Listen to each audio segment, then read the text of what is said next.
बयनिसिमबो फुंबिलिनि गोजोननाय हामलायनायखौ जासिहरदों आरो आसा खालामदों इसोरा अखाफोरखौ मोजाङै मोजां होयो आरो बयबो जाय फाराफारि गायनाय फुनायखौ दैखांनानै लानो हायो। दिनै जोङो बे फुंबिलियावहाय बेनि थाखायनो जोङो मिडिया बिथांमोनखौ लेंहरनाय जादों। सम सम गमामायैनो मानसिफ्रा बोराबो, थेवब्लाबो गर्जननि खामानियालाय अपोजिशनाव थानानै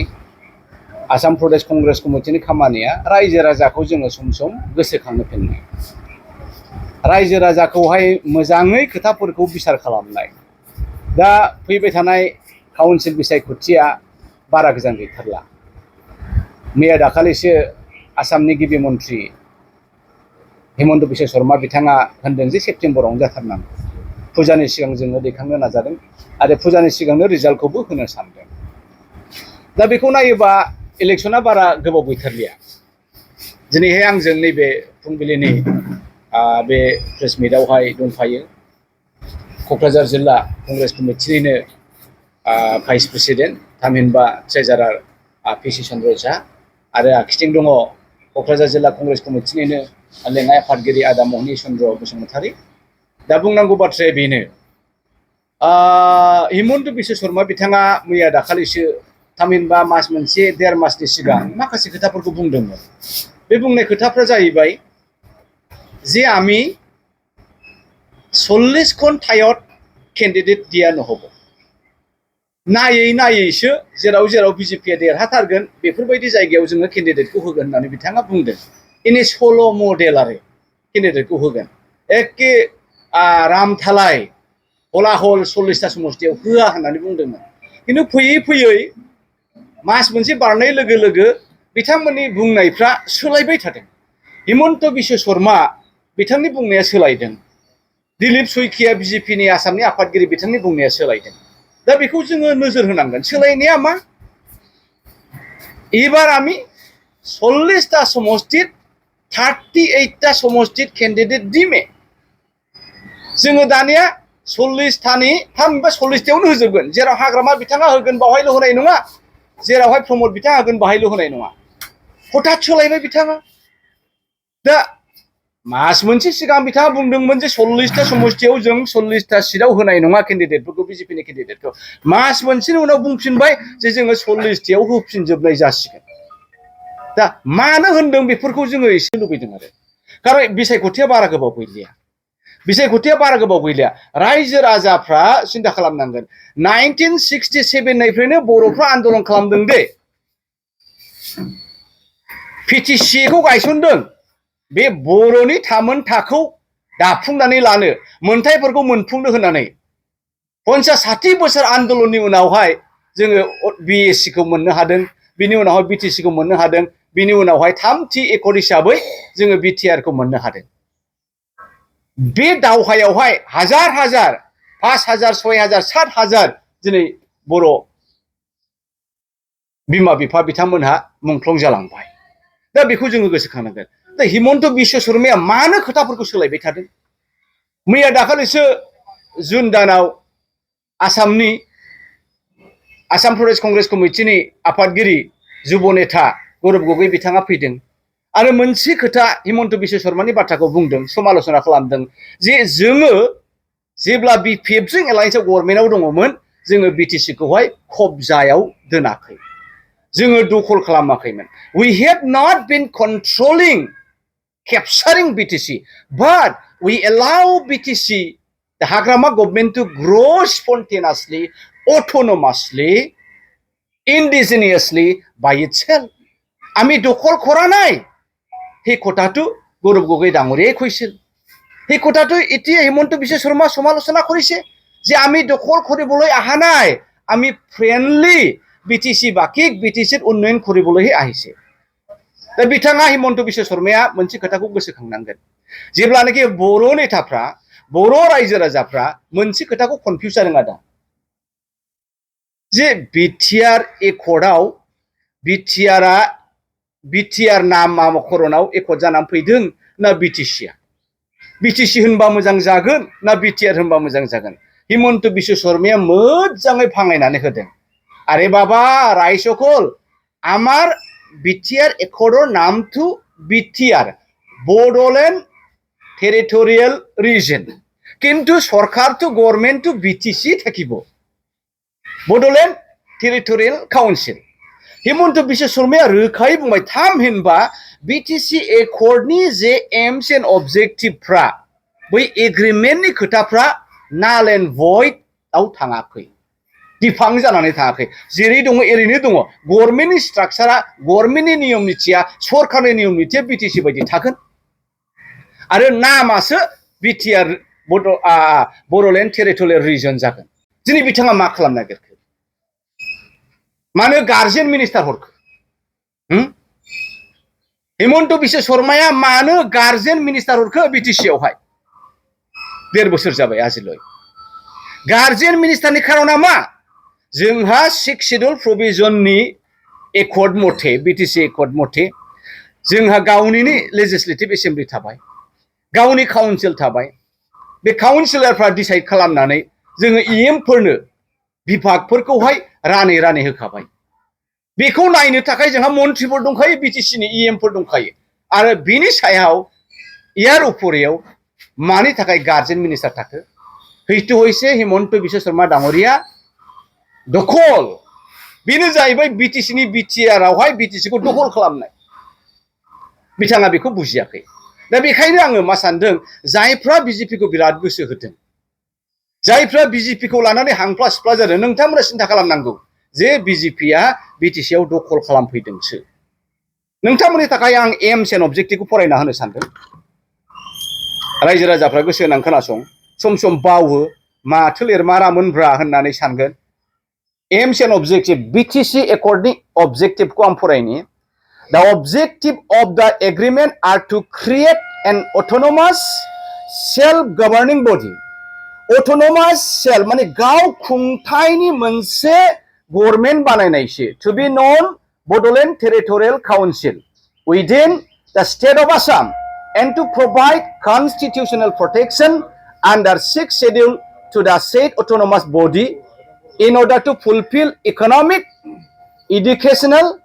and linguistic aspirations and the preservation of land rights, socio-cultural and ethnic identity of the Bodos and to speed up the infrastructure development in BTC area. दा बर' रायजो राजाफ्रा नैबे बिसायख'थि फैनायनि सिगां सोरनोबा भट होनायनि सिगां बेखौ सिन्था खालामनांगोन जे बिजेपिनो भट होनाया गाज्रि जागोन ना मोजां जागोन होयोब्ला मानो नों बे 50-60 बोसोर आन्दोलननि उनावहाय एकर्ड जाखांबाय बीटीसी एकर्ड जाखांबाय बिटिआर एकर्ड आरोबाव सोरनिबा कन्ट्रलखौहाय खर'आव रुजुनानै लानाया गाहाम जागोन ना आं नैबेखौसो रायजो राजाखौ सानजानो लुबैदों खारन बियो एक्चुअलि नंथारगौआव बियो दखलसो बियो कन्ट्रल खालामनाय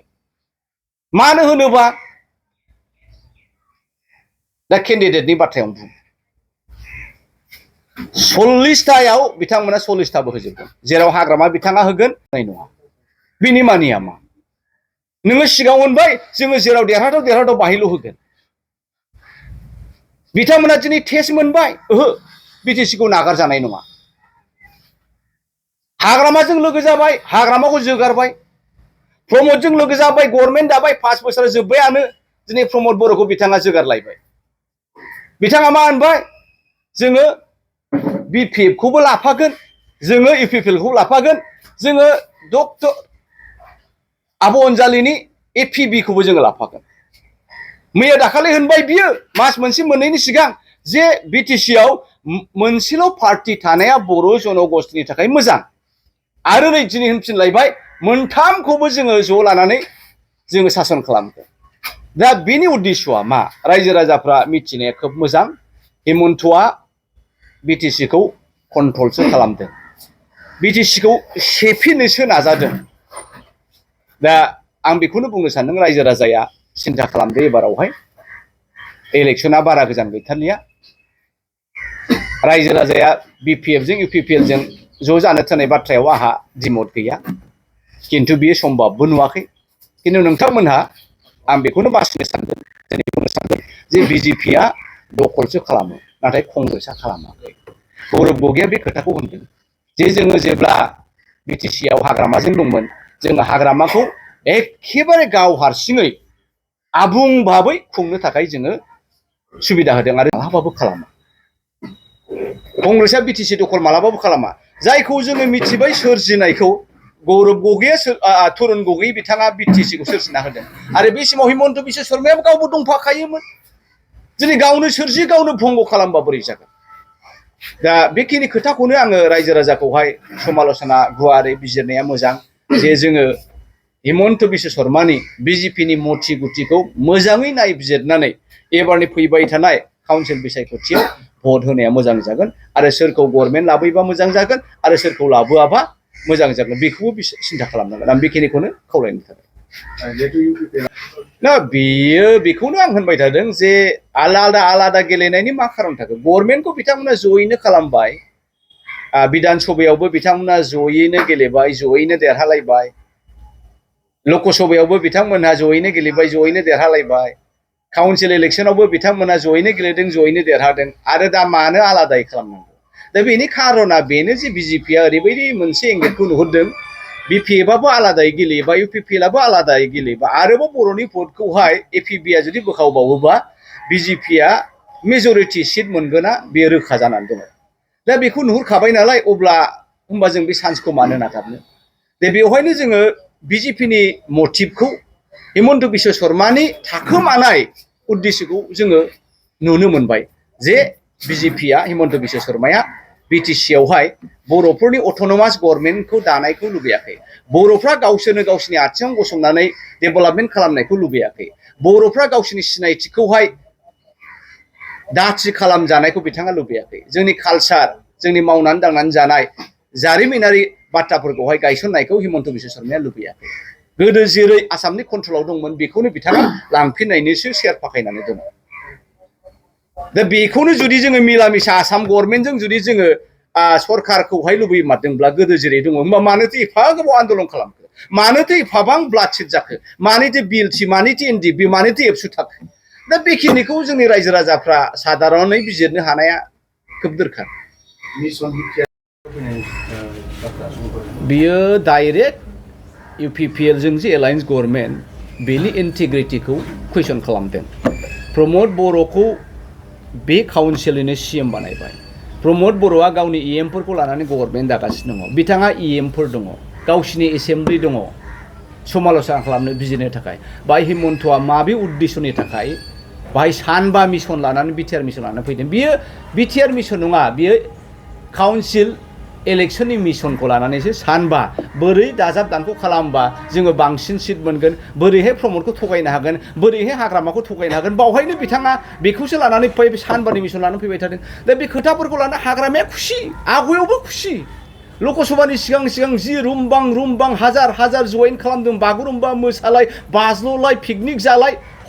इलेक्शननि जेब्ला एक माससो सिगां गैला एकबारे गुबै लरहायबाय सोरबाया बुंबाय 3 कौटि ना 13 कौटिनि हिमन्तनो फानखोनो गर्जनखौथ' होनबाय बियो 50,000नि बारा गर्जना मोना 50,000 जेनदों दा बेफोर खोथाखौ बुजिनांगौब्रा खनसे नङा खननै नङा हाग्रामाया गले हिमन्तजों थगायजाबाय आरो बबेबा खोथाखौ बिराद गोदै लानानै सामफ्रामबो एखे जाफुंगा खिफुंगा मिनिस्रा जों देरहाथारगोन जों गभर्नमेन्ट दाथारगोन बिजेपिखौ लानानै हारसिं दाना नोङो हायोब्ला मानो बिजेपिखौ नांगौ आरो हायाबा नोंनि फंबायखौ लाफानानै नों दाना मानो मालायखौ नांगौ फालाय दा बुंगौमानि खोथाफ्रा लावगौ आं बे नोजोरजों नायदों आरो जे हिमन्त बिश्व शर्मानि सानबानि बिटिआर मिशना बे इलेक्शन मिशनसो बेखौनो बिटिआर डेभेलपमेन्टनि मिशन नङा जोङो मारै देरहागोन मारै देरहाया बेखौसो खना खनला नायनो थाखाय बिथाङा फैगोन